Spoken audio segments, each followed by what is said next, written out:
Di Dining Hall Jakabaring Sport City Palembang, Sumatera Selatan, pemecahan rekor muri 6.000 telapak tangan anak Indonesia melalui pelatihan bantuan hidup dasar atau BHD, melibatkan 3.000 pelajar dari puluhan sekolah di provinsi ini digelar.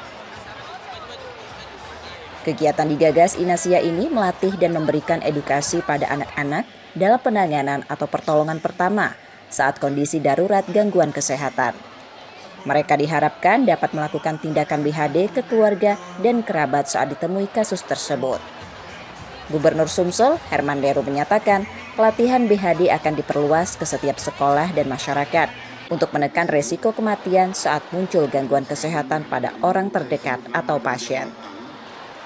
Di mana ada 6.000 telapak tangan lebih pada hari ini dan ditandai dengan pecahnya rekor muri untuk penanganan hidup dasar, jadi bantuan hidup dasar. Banyak sekali warga kita yang tidak tertolong hanya karena minimnya pengetahuan tentang bantuan hidup dasar ini.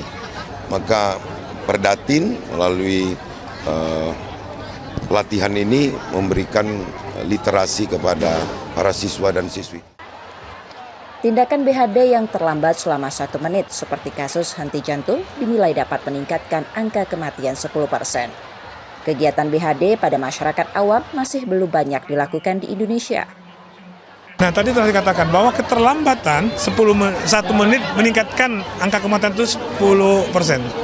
Telat 1 menit. Jadi cuma dibengongin aja. 3 menit berarti 30% dia akan meninggal. Jadi kalau kita langsung, itu bisa sampai orang sehat kembali sempurna itu bisa terjadi. Memang, kita akui bahwa di Indonesia ini pelatihan untuk orang awam itu jarang sekali. Saya selalu sebagai pelaku untuk yang melatih itu, karena di rumah sakit tempat saya itu sebagai pusat pelatihan bantuan hidup dasar. Tapi selama ini hanya dokter-dokter dan perawat yang kami latih. Belum pernah kami ngelatih satpam, pemberantasan kebakaran, apalagi siswa. Sebelumnya kegiatan serupa juga dilakukan pada tenaga medis beberapa tahun lalu.